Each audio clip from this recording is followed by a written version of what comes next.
Louvado seja o nosso Deus. Vamos continuar a nossa série de mensagens. Nós estamos falando sobre, nesses meses de outubro e novembro, sobre vivendo no Espírito.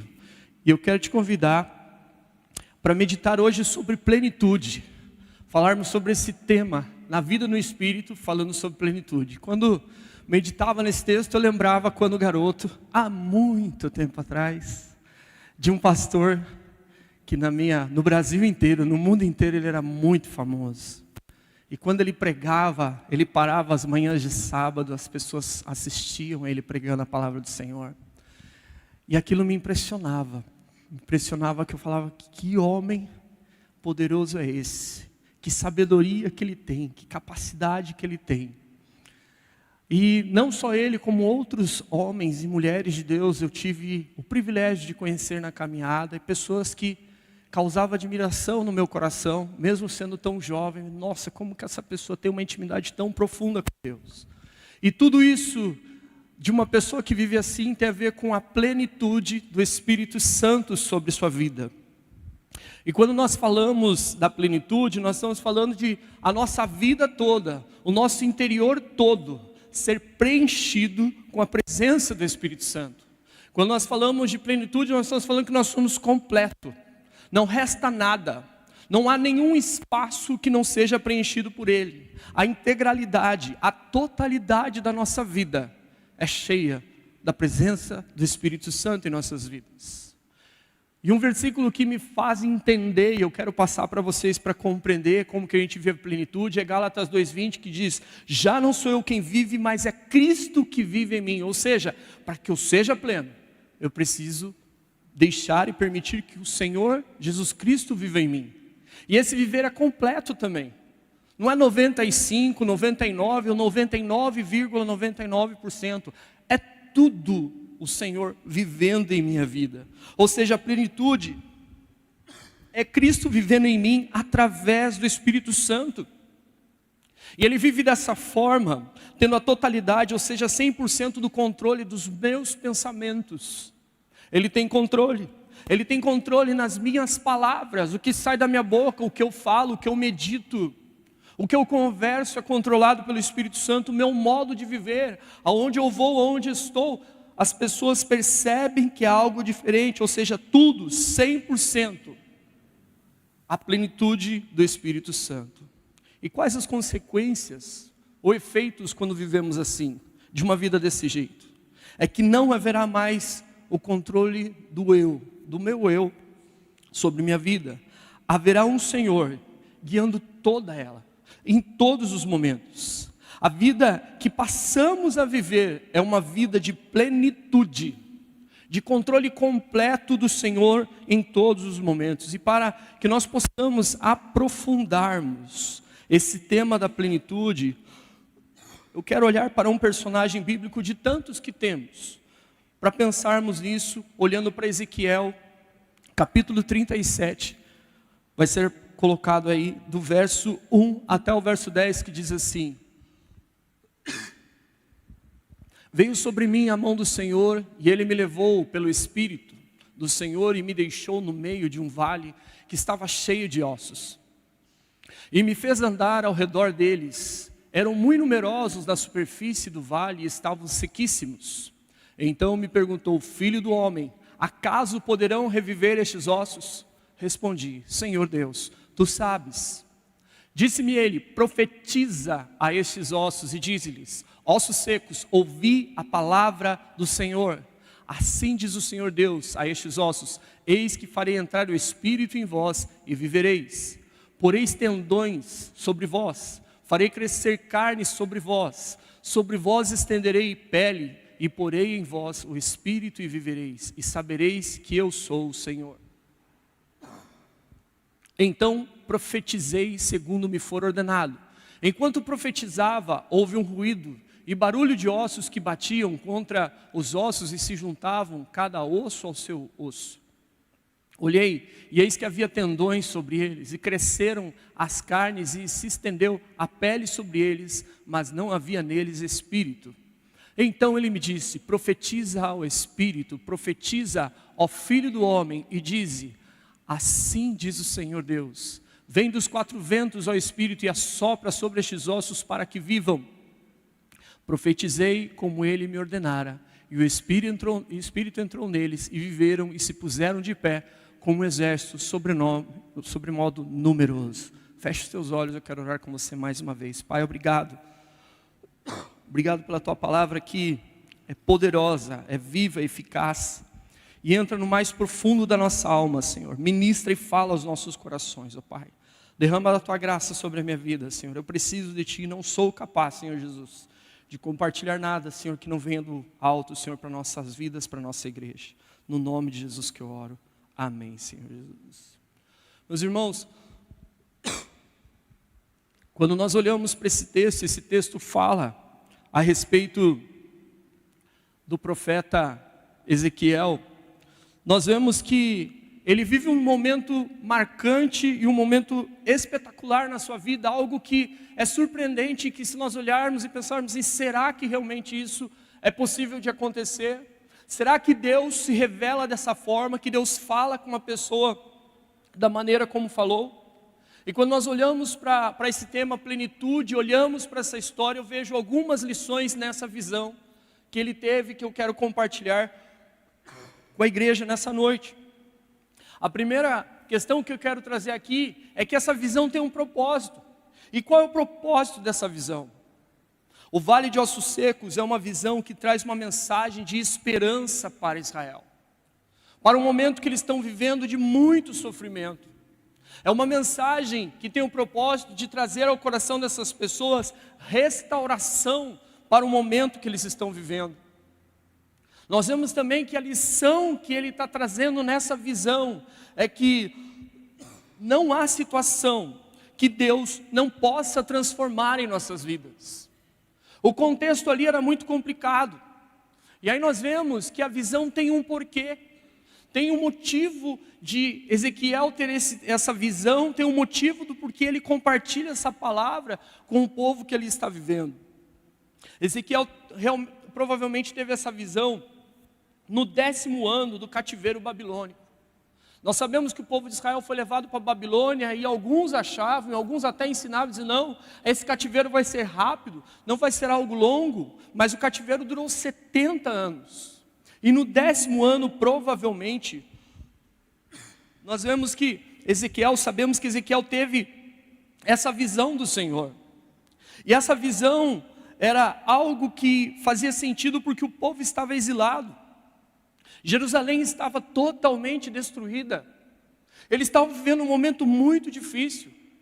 A coisa era tão grave, tão complicada para esse povo nesse momento, que até os sacerdotes, aqueles que adoravam, aqueles que deveriam conduzir o povo à verdadeira adoração, deveriam levar o povo até diante de Deus, estavam adorando outros deuses. E eles diziam, eles compartilhavam que eles podiam fazer isso porque Deus não os ouvia mais, porque Deus não estava vendo a situação deles, então eles podiam orar para outros deuses que não tinham problema, não teria problema a respeito disso. E o que o povo sentia no momento que tudo isso acontecia? Onde eles precisavam dessa palavra, eles estavam sentindo como se eles estivessem mortos, vivos, mas com um sentimento de morte em seus corações. Além desse sentimento, eles tinham a percepção que Deus havia abandonado eles, que Deus já não olhava mais para eles como eles precisavam. E por conta de tudo isso, não havia mais expectativa no coração daquelas pessoas, a expectativa de um futuro. Ou seja, não havia mais esperança, a esperança tinha acabado. Eles estavam angustiados, então a visão tem um porquê. Porque apesar de todo esse contexto, Deus estava prometendo que através daquela visão, o Senhor ia mudar a situação que eles estavam vivendo. O Senhor estava prometendo que ia encher o povo com seu Espírito. Eram essas as lições que eles estavam aprendendo. Que a visão tinha um propósito, a visão tem um porquê, e a visão nos dá aqui 3 lições que eu quero destacar. A primeira lição que eu aprendo nessa visão é quando o Senhor diz para ele, falando assim, profetize sobre os ossos. E quando fala aqui de profetizar, o que entendo que o Senhor está ordenando para ele, profetizar é falar, eu estou entendendo, pregue para esses ossos. Fala para essa montanha de ossos que está morta. Fala para essa montanha de ossos que não tem sentido. E percebe-se que enquanto Ezequiel profetizava, e prestemos atenção que era enquanto ele estava falando isso, pois no tempo em que Ezequiel falava, ele ouvia um ruído e um barulho muito alto dos ossos que estava acontecendo ali. E aí uma lição que vem para mim desse momento em que Ezequiel está obedecendo ao Senhor, é que toda vez que nós pregamos a palavra, Isaías fala para nós que a palavra do Senhor não voltará vazia. Se o Senhor deu uma ordem para nós, nós devemos cumpri-la. Toda vez que profetizarmos, toda vez que testemunharmos, toda vez que pregarmos a palavra, nós podemos ter a certeza, nós podemos ter a convicção que ela toca no mais profundo da alma do ser humano. Que ela fala ao coração das pessoas, impactando, transformando, curando, fazendo nova todas as coisas. E a primeira lição que eu aprendo através desse texto aqui, é que se o Senhor nos mandou profetizar vida, profetize. Compartilhe a palavra do Senhor. A segunda lição que eu aprendo aqui nesse texto, que nos introduz a essa mensagem, pensando sobre plenitude, profetize ao Espírito. E quando fala de profetizar ao Espírito aqui, estudando, compreendendo um pouco mais o que significa esse Espírito aqui, nós precisamos entender que essa segunda ação equivale à oração. A primeira palavra foi aos ossos, a segunda é ao próprio Deus. Fale ao próprio Deus, clame ao próprio Deus, como se dissesse Ezequiel, ore ao Senhor, para que Ele envie de todos os cantos, dos 4 cantos, que sopre espírito de vida sobre esses corpos. E a oração, meus queridos e queridas irmãs, todos os crentes concordamos que a oração é uma arma poderosa, que nós devemos orar, que nós devemos buscar a presença do Senhor. Quando nós fazemos alguns estudos, algumas pesquisas, nós vamos ver que a palavra orar, em suas várias formas, ela é encontrada na Bíblia 370 vezes.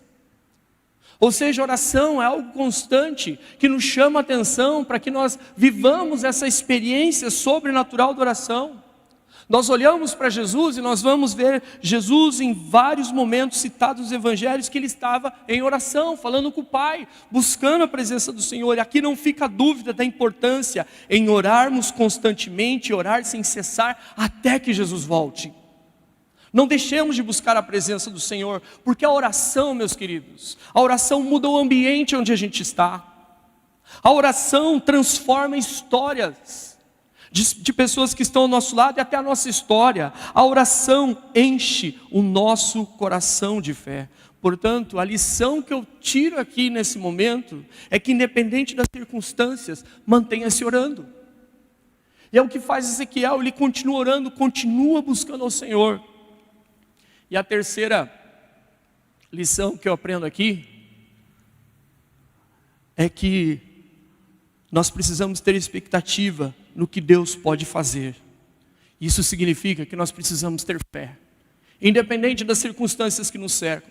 O verso 10 diz assim: profetizei como ele ordenara, e o Espírito entrou neles e viveram e puseram-se em pé, como um exército sobre modo numeroso. Essa era a promessa de Deus para o seu povo. Essa era a palavra que o Senhor tinha dado a Ezequiel. A esperança havia aparecido, seus ossos secaram, eles sentiam que estavam completamente abatidos, mas contudo, diante dessas circunstâncias, o Senhor prometeu que iria tirá-los daquela situação. O Senhor prometeu, através daquela visão, que ia trazê-los de volta para o seu propósito. E nós percebemos que é uma ordem do Senhor que vem a Ezequiel: vai e profetiza, vai e fala, vai e compartilha a palavra, faça, execute, cumpra. E aqui eu fico imaginando a vida deste homem. Ezequiel era um profeta jovem, a faixa dos 25 anos de idade. E nós vemos que ele recebeu a visão para um povo que estava perdido. Ele tinha uma palavra de restauração espiritual para um povo que acreditava que estava morto, que estava sem esperança, que não acreditava que havia solução para o seu problema. E prestemos atenção no contexto todo que ele estava envolvido. Lembre que ele recebe essa visão, ele compartilha essa palavra, enquanto o povo está preso, ou seja, exilado, fora da sua casa, vivendo na Babilônia, sem o direito de estar dentro da sua casa, do seu lar, junto dos seus. Ezequiel era um dos profetas que o Senhor chamou para aquele momento, para falar com o povo, para trazer uma palavra de esperança. Enquanto Jeremias ministrava para aqueles ficarem em Judá, enquanto Daniel ministrava na corte do rei Nabucodonosor, o Senhor levantou Ezequiel para ministrar aos judeus que estavam cativos, entregando uma mensagem de consolação, de exortação e ensino. E ter uma coragem, ter uma atitude como ele teve. Peguei este exemplo, mas se você ler o livro de Ezequiel, você vai ver outros momentos em que a vida dele foi marcada por uma experiência tão forte quanto essa visão. Isso só é possível se houver plenitude do Espírito Santo sobre a vida das pessoas. E a primeira lição que eu trago para nós aqui sobre plenitude, é que plenitude só pode ser real se nós formos cheios do Espírito Santo. Se nós não formos cheios do Espírito Santo, é impossível ter essa plenitude. Veja que a vida deste profeta foi marcada por ser chamado pelo Senhor, e Deus usou poderosamente em sua geração. E olhe, não pense que Ezequiel tinha pessoas que estavam ali aplaudindo, concordando, esperando que ele trouxesse uma palavra. Era um povo rebelde, de dura serviço, mas ele estava ali disposto a ouvir a voz do Senhor. Talvez alguns interpretem, talvez alguns imaginem que ser profeta era algo simples, é algo fácil. Ou outros entendem que isso é poderoso demais, que é somente para algumas pessoas que são escolhidas especificamente por Deus para serem profetas. Meus queridos e queridas, se Ezequiel tentasse fazer qualquer coisa pela sua força e capacidade, ele jamais teria êxito. Toda vez que você ler o livro de Ezequiel, e você vai ver várias vezes ele ser chamado de filho do homem, essa expressão filho do homem que é colocada aqui, é para que deixe claro a sua natureza humana, e o quanto ele depende do poder de Deus, para que ele possa fazer alguma coisa. E aí nós vemos que no verso 2, no capítulo 2, no verso 2, quando ele é chamado pelo Senhor, ele descreve da seguinte forma: então entrou em mim o Espírito, quando falava comigo. Meus irmãos e minhas irmãs, sem o Espírito de Deus, nós somos os mais incapazes da face da terra. Nós não temos condição de fazer nada. Nós podemos ter a melhor doutrina, nós podemos ter a melhor teologia, nós podemos trazer os melhores pregadores para subir nos púlpitos e pregar, nós podemos ter a melhor estrutura, a melhor localização, o melhor equipamento de som, as melhores formas de mídias sociais para levar a mensagem para outros lugares, nós podemos ter a melhor música, nós podemos até ter o melhor planejamento estratégico. Mesmo que tenhamos tudo isso, sem o Espírito Santo, nós não temos nada. Isso precisa ficar claro para nós. E eu não estou falando aqui de ter uma breve experiência com o Espírito Santo.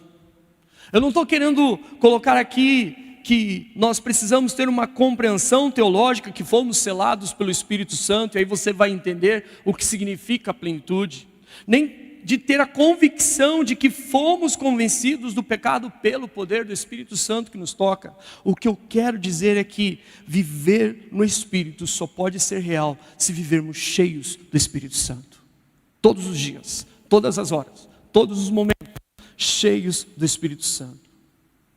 Contudo, meus irmãos, nós vemos que tem muitas pessoas, e quando eu falo de muitas pessoas, é o próprio povo de Deus, mesmo sabendo que precisamos viver cheios do Espírito Santo, parece que nós estamos famintos, parece que há pessoas que estão sedentas, crentes devotos, homens e mulheres tementes a Deus, mas que vivem como se tivessem um oco dentro de si, que não é preenchido. Há uma lacuna, há um sentimento de insegurança, em alguns casos, pessoas que se sentem derrotadas, falam: puxa, cantamos, louvamos, mas a minha vida não muda, não é transformada. Sabe, é como se tivéssemos um banquete à nossa disposição e nunca acessássemos a mesa desse banquete. Que nós pudéssemos chegar nele e nunca nos assentássemos nele. Imagine que agora são quase 8 horas da noite, 9 horas você vai estar saindo daqui. E quando você estiver saindo daqui, você vai para um lugar, talvez na tua casa ou para um restaurante, lá vai estar o teu prato favorito. A comida que você mais gosta. Pensa aí, é esse prato que você vai saborear. Vai ter a melhor bebida para você beber, que te dá água na boca. Suco, refrigerante, eu não sei o que você gosta de tomar. A sobremesa, que lembra até a tua infância. Deu água na boca? Deu vontade de que acabe, eu possa fazer isso mesmo? Mas em vez de nós saborearmos isso que é tão maravilhoso, disso que é tão precioso, nós temos nos alimentado com algo que não tem sabor e não sacia as nossas vidas. Eu estou falando de uma comida espiritual que nós podemos nos alimentar todo dia, uma comida espiritual que está disponível para nós todos os momentos, que é a palavra do Senhor Jesus. Mas muitas vezes nós estamos tentando saciar a nossa fome, preencher esse vazio com coisas efêmeras, com coisas que não fazem sentido para a nossa vida, com coisas que não nos alimentam, que faz com que a gente continue sentindo que nós estamos ocos, que nós não temos o que precisávamos ter, porque nós não estamos acessando a mesa do Rei. Nós não estamos aproveitando para ter intimidade com o Senhor. Nós não estamos desfrutando de tempos preciosos que podemos ter de oração com o Senhor, tempo de adoração, tempo com a Bíblia, ou simplesmente para ler a Bíblia, e não por outro motivo, pela obrigação. Por isso, eu falo que o caminho para a plenitude só pode ser real se formos cheios do Espírito Santo de Deus. A outra lição que eu trago para você nesse texto é que a plenitude é resultado da intimidade com o Pai. E eu quero que você preste atenção nisso. O profeta é um homem que estava ligado com Deus. Era um homem que lidava com as coisas de Deus de uma maneira constante. A atividade de profeta inicia na Bíblia a partir de Moisés. Ele foi a primeira pessoa que teve esse privilégio de estar com Deus. Ele viu uma sarça que estava queimando e não se apagava, e quando ele chegou perto, o Senhor falou com ele, disse: Moisés, tira as sandálias dos teus pés, porque o lugar que você pisa é santo. E a partir daquele momento ele começou a ter essa experiência maravilhosa da presença face a face com Deus. Ele é o primeiro profeta que nós vemos. Os teólogos, os historiadores, aqueles que pesquisam na Bíblia, descrevem que é a partir dele que começa esse trabalho profético. Moisés é chamado por Deus nesse encontro para ser o libertador de Israel. E o Senhor manda para ele que ele volte até o Egito, que ele liberte o seu povo. E lembre-se que quando ele vai conversar com o faraó, ele diz a seguinte frase: deixa o meu povo ir para celebrar uma festa para mim no deserto. Deixa o meu povo ir para o deserto para que me adore. E quando eles vão para o deserto, que eles estão lá, eles chegam no monte do Senhor. E quando eles estão na face do monte do Senhor, acontece algo que é muito interessante, que eu quero chamar a atenção para nós aqui. Está lá em Deuteronômio, dá licença, irmãos. Deuteronômio capítulo 5, a partir do verso 23. Quando Moisés descreve assim, e Moisés continuou dizendo: o fogo queimava no alto do monte, e vocês ouviram a voz falar no meio da escuridão. E então os chefes das tribos e das outras autoridades chegaram perto de mim e me disseram: o Senhor nosso Deus nos mostrou a sua glória e o seu poder, e nós o ouvimos falar no meio do fogo.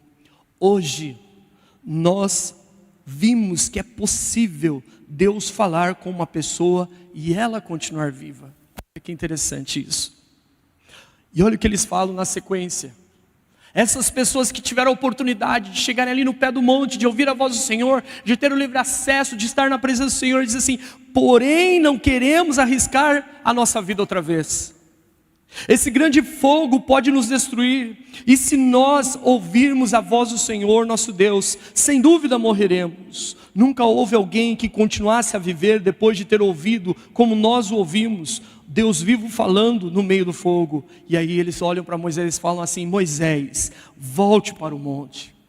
Moisés, escute o que o Senhor tem a dizer e depois venha e nos conte aquilo que Ele está dizendo. Conte aquilo que Ele disser e nós ouviremos com atenção e obedeceremos.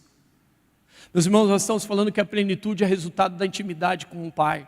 E aqui nós vemos que o povo que foi liberto da escravidão, o povo que teve a oportunidade de estar no monte do Senhor, o povo que teve a oportunidade de viver o que o próprio Moisés viveu, face a face, ele diz: nós não queremos isso, seja o nosso intercessor.